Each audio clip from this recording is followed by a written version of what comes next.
Hello friends, welcome to our channel. ఇవాల్టి మన ఆధ్యాత్మిక ప్రయాణంలో కోరిన కోరికలు తీర్చే ఉత్తరాంధ్ర కల్పవల్లి, సిరులను ఇచ్చే విజయనగర కొంగు బంగారం శ్రీ పైడితల్లి అమ్మవారి గురించి ఈ వీడియోలో పూర్తిగా తెలుసుకుందాం. ఆ కాలాన జరిగిన చరిత్రాత్మక ఘట్టంలో ఆత్మార్పణం చేసుకున్న ఆడపడుచు, ఈ కాలాన మనల్ని కాచి కాపాడుతున్న కరుణా సింధువు శ్రీ పైడిమాంబ.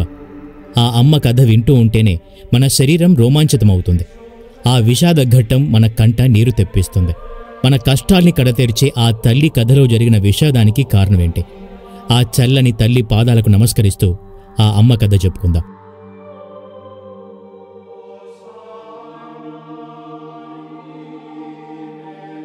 మన భారతదేశంలో తెల్లదొరలు ప్రవేశించి మనకు చిచ్చులు రేపి మనల్ని మనమే నాశనం చేసుకునేలా చేసి ఆఖరికి మనపై పట్టు సాధించిన విషయం మనందరికీ తెలిసిందే. వాళ్లు పన్నిన పన్నాగాల్లో ఎన్నో మిత్రరాజ్యాలు శత్రువులుగా మారిపోయాయి.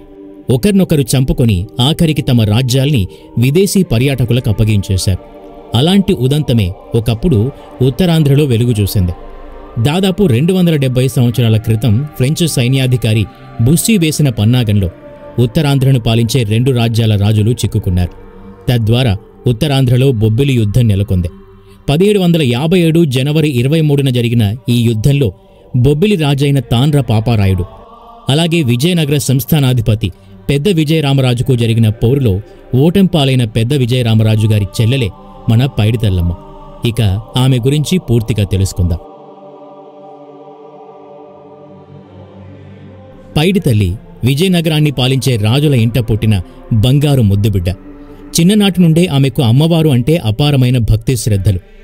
ఆమె అమ్మవారి భక్తిలో లీనమైపోతూ ఉండేది. ఫ్రెంచ్ అధికారి అయిన బుస్సీ బొబ్బిలి మరియు విజయనగర సంస్థానాల మధ్య యుద్ధం జరిగేలా ఎత్తుగడలు వేస్తాడు.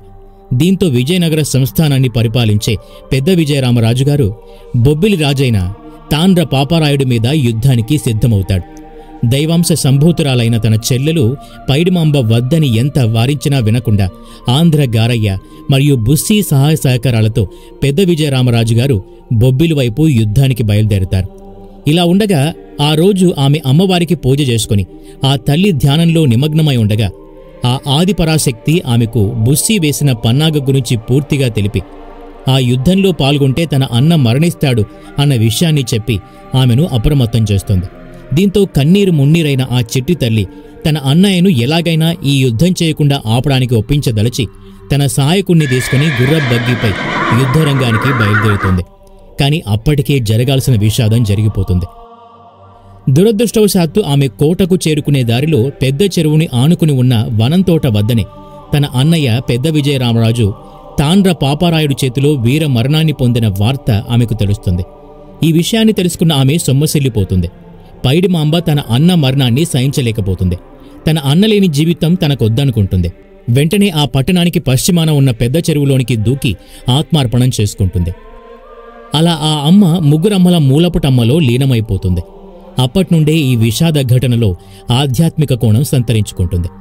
ప్రాణత్యాగం చేసిన పైడిమాంబ తను చనిపోయిన 2 రోజుల తర్వాత తన సహాయకుడు పతివాడ అప్పల్నాయుడు కల్లో కనిపించి ఆమె మరణం పొందిన చోటలోనే తాను వెలుస్తానని, ఎక్కడైతే తను చెరువులోకి దూకిందో ఆ చోటులో వెతికితే ఆమె విగ్రహం దొరుకుతుందని చెప్తుంది. ఆమె సహాయకుడు వెంటనే వెళ్లి అప్పటి పూసపాటి వంశస్థుడైన ఆనంద గజపతిరాజుగారికి ఈ విషయాన్ని తెలియజేస్తారు.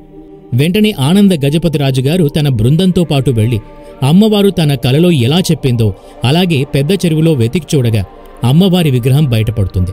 దీంతో అమ్మ కోరిన విధంగానే అదే చోటున నీటిలో దొరికిన విగ్రహాన్ని ప్రతిష్ఠించి ఆ రోజు నుంచి పూజలు చేయటం ప్రారంభించారు. ఆ గుడినే వనంగుడి అని పిలుస్తారు. ఎందుకంటే ఆమె చనిపోయిన నాటికి అదంతా ఓ పెద్ద వనంతోట. వనంలో వెలిసిన తల్లికి గుడి కట్టి ఆ ఊరి ప్రజలు పూజలు చేయటం మొదలుపెట్టారు. ఆ గుడి ఇప్పుడు విజయనగరంలో రైల్వే స్టేషన్కు ఎదురుగా ఉన్న వనం గుడి. కొన్ని రోజుల తర్వాత భక్తుల సౌకర్యం దృష్టిలో పెట్టుకున్న రాజవంశం వారు రాజకోటకు సమీపంలో చెదురుగుడి అనే పేరుతో మరో ఆలయాన్ని అమ్మవారి కోసం నిర్మిస్తారు.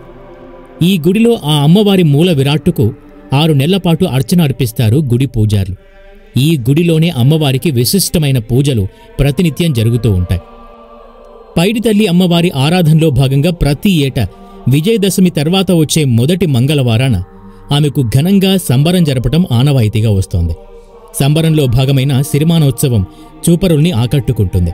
ఆ రోజున విజయనగరపుర ప్రజలే కాక రాష్ట్రవ్యాప్తంగా చాలామంది భక్తులు విజయనగరం చేరుకుని సిరిమానోత్సవాన్ని తిలకించడం జరుగుతుంది. ఈ సిరిమానోత్సవానికి ఒక ప్రత్యేకత ఉంది.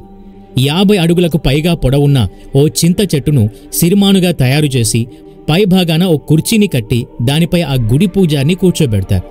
ఆ పూజారిపై అమ్మవారు వాలుతుందని భక్తుల ప్రగాఢ విశ్వాసం. ఈ అంశంలో భక్తుల్ని అబ్బురపరిచే విషయం ఏంటంటే, సిరిమానుగా తయారు చేసే చెట్టును అమ్మవారే స్వయంగా పూజారి కల్లో కనిపించి కోరుతుందని చెప్తారు. అమ్మవారు చెప్పిన చోట చెట్టు ఉండటం విశేషం. అమ్మ కోరిన విధంగా చెట్టును కొట్టి తీసుకుని వచ్చి వనంగుడిలో ఉన్న ఆ తల్లికి చూపించి ప్రధాన అర్చకుల ఇంటి వద్ద దానిని సిరిమానుగా మలచడం జరుగుతుంది. 6 నెలలపాటు అమ్మవారి మూల విరాట్ మెయిన్ రోడ్డులో ఉన్న చదురుగుడిలో పూజలందుకుని సిరిమానోత్సవం తర్వాత ఉయ్యాలగంప ఉత్సవం మరునాడు తిరిగి వనంగుడి చేరుకుంటుంది. ఈ ఉత్సవంలో భాగంగా వనంగుడిని చేరిన అమ్మవారి ఆధ్వర్యంలో చండీ హోమం జరిపిస్తారు. 41 రోజులు ఎంతో దీక్షగా ఉన్న అమ్మవారి భక్తులు ఈ చండీ హోమంలో పాల్గొంటారు. ఆ చండీ హవనంతో అమ్మవారి ఉత్సవం ముగుస్తుంది. ఇలా భక్తులు ప్రతి సంవత్సరం అమ్మవారి ఉత్సవంలో తమ పాత్రను పంచుకుంటారు. విజయనగరాన్ని పాలించిన పూసపాటి వంశపు రాజులు ఇప్పటికే తమ ఇంటి ఆడపడుచైన పైడిమాంబను తమ ఆరాధ్య దేవతగా కొలుస్తారు. ఆధ్యాత్మిక చింతనా తత్పరులైన వారు అమ్మకు తాము కొలిచే దుర్గమ్మలో ఐక్యమైన మరుసటి సంవత్సరం నుంచి ప్రతి ఏటా అంగరంగ వైభవంగా ఈ సిరిమానోత్సవాన్ని నిర్వహిస్తున్నారు.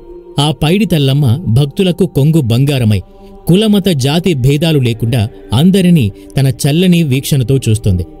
పైడితల్లి కేవలం ఒక గ్రామదేవత మాత్రమే కాక కన్న తల్లి వలె తన భక్తుల్ని కరుణిస్తుంది అనటంలో ఎటువంటి సంశయం లేదు. ఎంతోమంది భక్తులు అమ్మని నమ్ముకుంటే ఇంక తమకు తిరిగే లేదని నమ్ముతారు. ఆ మాటలో ఎటువంటి అతిశయోక్తి లేదన్నది వారి భావన. అలా విజయనగర రాచరికపు ఆడపడుచైన పైడితల్లి ఈ ఆంధ్ర రాష్ట్రానికి అమ్మగా మారి అందరి కోరికల్ని తీర్చుతోంది. ఆ అమ్మను కనులారా దర్శించుకుని ఆమె దీవెనలకు పాత్రులమవుదాం. జై పైడితల్లమ్మ, జై జై పైడితల్లమ్మ.